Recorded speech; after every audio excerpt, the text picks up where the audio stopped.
जनगणना 2027 का मुख्य उद्देश्य क्या है? आज मैं भारत के सभी नागरिकों को जनगणना 2027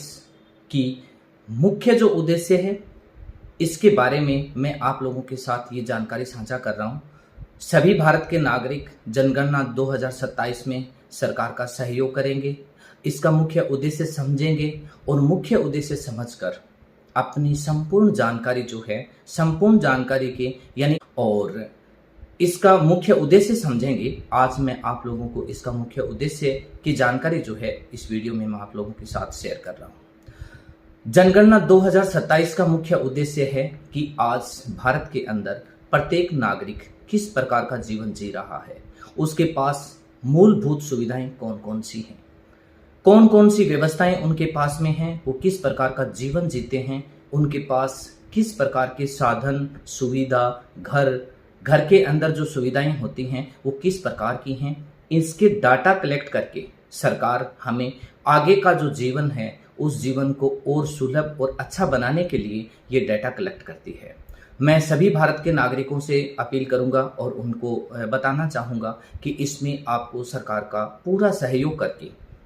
आपको ये जानकारी जो है वो बिल्कुल सही, क्लियर और सही डाटा जो हैं वो आपको साझा करने हैं। सबसे पहले मैं आपको बता दूं कि मूलभूत सुविधा और उद्देश्य इसके बारे में मैं आप लोगों को बता चुका हूं, लेकिन जब आप आवेदन अप्लाई करेंगे उस वक्त जो जानकारी आपसे मांगी गई है उस जानकारी को सही तरीके से उस पर क्लिक करके उसको अप्लाई करेंगे।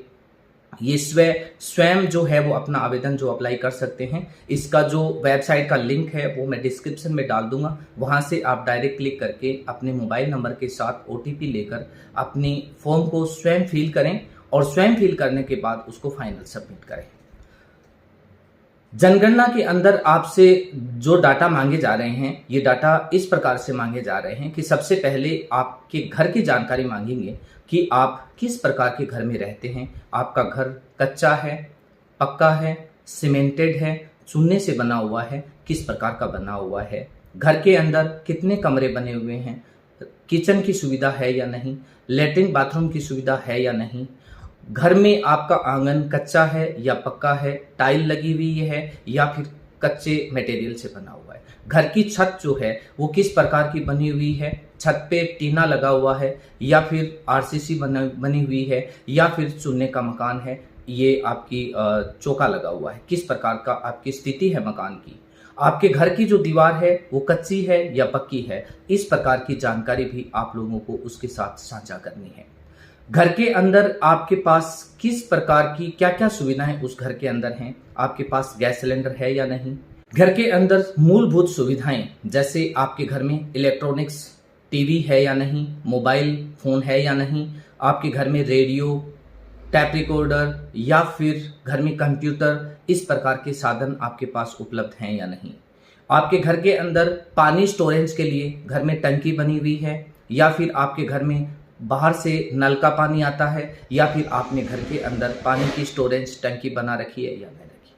आपके घर के अंदर गाड़ी है या नहीं, साइकिल, मोटरसाइकिल या किस प्रकार के साधन आप यूज करते हैं, इसके भी डाटा आपको साथ में शेयर करने हैं, साझा करने हैं। घर में कितने लोग रहते हैं इसकी जानकारी आपको साझा करनी है। घर में शादीशुदा लोग कितने हैं, कितने परिवार एक घर के अंदर निवास कर रहे हैं और उस घर के अंदर रहने की सुविधा किस प्रकार की है, कितने कमरे बने हुए हैं, इस प्रकार की जो भी जानकारियां हैं ये जानकारी आप अपने इस